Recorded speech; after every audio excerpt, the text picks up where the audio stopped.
Federico Vegas es arquitecto y escritor. Buena parte de su vida la ha dedicado con pasión a la fábrica urbana, esta vez observada desde la perspectiva de la historia que nos arrojan sus planos. Con este acercamiento que nos propone, queremos iniciar una serie de reflexiones sobre los secretos, proyectos y destino de nuestra gran ciudad. La historia de una ciudad es como una novela donde hay un personaje que pasa por vicisitudes y que va evolucionando, va cambiando su personalidad.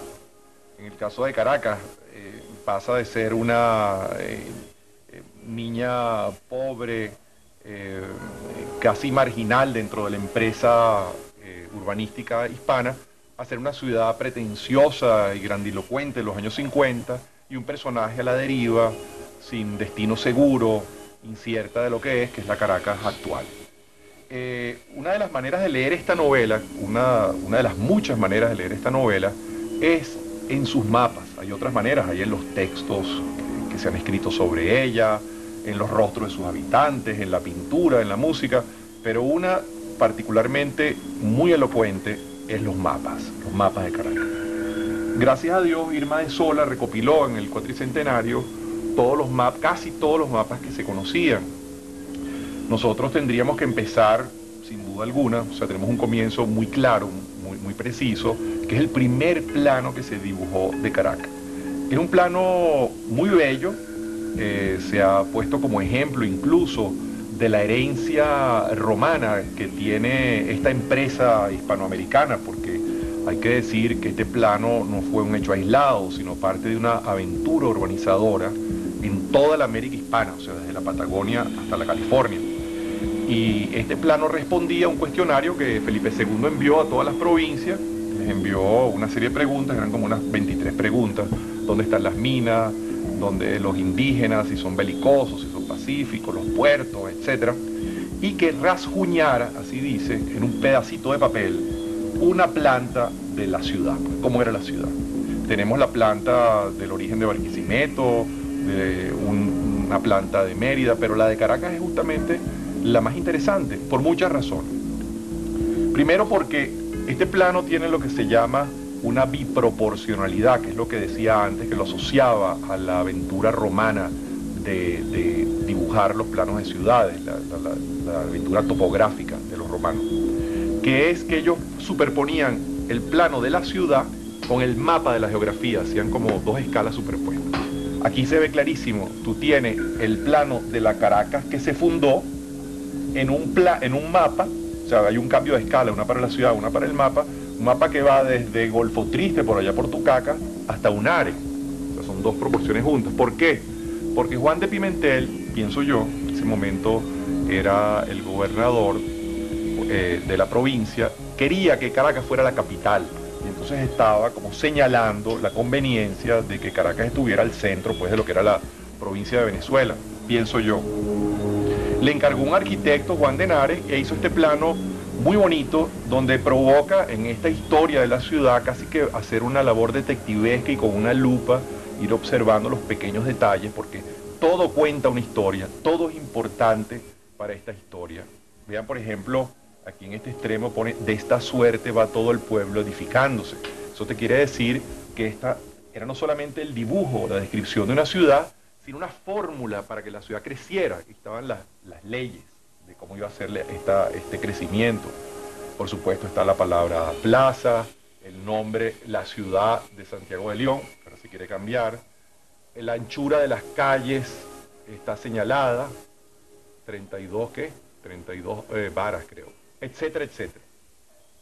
Es un plano que va a señalar lo que sería la historia, porque va desde una trama legible, uniforme, geométrica, una especie de argumento histórico, porque era heredada de los romanos, de los griegos, de esta aventura española en América, una especie de rigor histórico impuesto en una geografía incierta, porque ellos no estaban muy seguros de cómo era este asunto, y imponen este damero de esta plaza con estas cuadras perfectamente dibujadas, perfectamente idealizadas. La aventura de Caracas, sin duda alguna, es el paso de esta trama rigurosa, histórica, geométrica, uniforme, que aceptaba todo tipo, conjugaba todo tipo de usos, a una ciudad ilegible, a una ciudad incierta, a una ciudad sin geometría, a una ciudad que no responde a ningún postulado histórico, sino que responde a la geografía, a lo geográfico.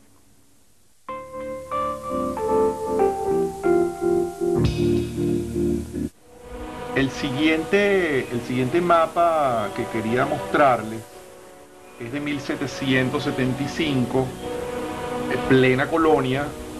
Es una Caracas parecida a la del primer plano o mapa, pero ha crecido. Ha crecido y aparecen unos ingredientes interesantes porque la ciudad ya no es una unidad alrededor de una plaza, sino hay varias parroquias. O sea, la ciudad empieza a generar sus células, sus partes. Cada una de esas parroquias va a tener una plaza. Aquí te la señala la parroquia de San Pablo, Altagracia, Candelaria, Santa Rosalía, etc. Aparecen, sobre todo, es una ciudad muy religiosa, donde se señala principalmente los conventos y estas parroquias que están, como vimos antes por el listado, definidas por la religión, por la iglesia. La labor detective es que cuando uno se acerca a cada cuadrita puede ver las modificaciones, o sea, cómo esa cuadra idealizada daba para la edificación que la cerraba, o sea, que la llenaba como un todo, como una unidad, y en el perímetro ve algunas cuadras donde prácticamente no hay nada, hay una casita, o hay un solo frente al norte de la cuadra, pero la cuadra está señalada, o sea, la cuadra está señalando cómo la ciudad va a crecer, hay un orden que está señalando hacia el futuro, porque ya esto no es esta ranchería idealizada, es una ciudad concreta, multiforme, etc. Pero siempre vemos el sentido de unidad y siempre vemos que no es una ciudad zonificada, salvo algunas cosas muy específicas como el matadero, etc. Una ciudad donde todos los usos tienden a convivir. Es una ciudad clásica, además, una ciudad que pertenece a una tradición de la ciudad en su sentido más de congregación, de formar parte de una gran familia. Este plano de 1775.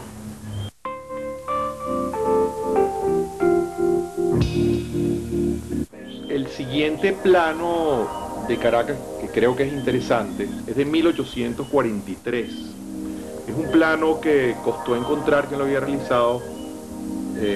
Cuenta la autora del libro, que es de Ángel Jacobo Jesurún, nacido en Curazao. Es un plano precioso desde el punto de vista gráfico, muy de una ejecución muy bella, o sea, un plano realmente que me gustaría tenerlo guindado en una pared. Y es quizás el último plano idealizado. Estas cuadras no responden a la realidad. Este cuadro mantiene un poco el espíritu del primer plano, de la imposición de esta trama rigurosa a la geografía caraqueña. Una trama muy geométrica que la estás ubicando en un terreno quebrado, cruzado por quebrada, y sin embargo son cuadras perfectas, todas iguales. En la realidad no era así. Pero este espíritu de geometría llega al punto que el plano tiene estas líneas como estas especies de meridianos y paralelos que quisieran abarcar todo el Valle de Caracas, o sea, como dando la receta. Incluso si tú ves al borde del Guaire, ves algunos terrenos de cultivo que tienen la misma retícula que tiene la ciudad. O sea, lo que eran campos de lechuga, coliflor, etc., estaban tan geometrizados que tenían el mismo espíritu que el urbano. Se ve la Plaza Bolívar con las arcadas del gobernador Ricardo, creo que era. Y, ojo, estamos en 1843, ya no es la ciudad colonial, es una ciudad después de la independencia. Tú no lo ves en la forma, tú lo ves en los nombres, porque este espíritu de cada vez que cambian las cosas, crear nuevos nombres, que a la larga muchas de ellas no prosperan. Tú ves que las calles se llamaban Ricaurte, Triunfo, Leyes Patrias, Carabobo, Rossi, Ustare, Rivas. Ninguna de esos nombres prosperó, pero sí los nombres de las esquinas, porque Caracas, curiosamente, es una ciudad que tiene una nomenclatura un poco enredada porque es por esquinas, entonces tiene las esquinas que prosperaron: Dos Pilitas, Guanábano, Truco, Puente de la Trinidad, etc. Están, por supuesto, las pequeñas plazas que van formando las parroquias, que en ese momento son Catedral, San Pablo, Altagracia, Candelaria, Santa Rosalía y San Juan. Y yo diría que este plano es como el final de la ciudad idealizada.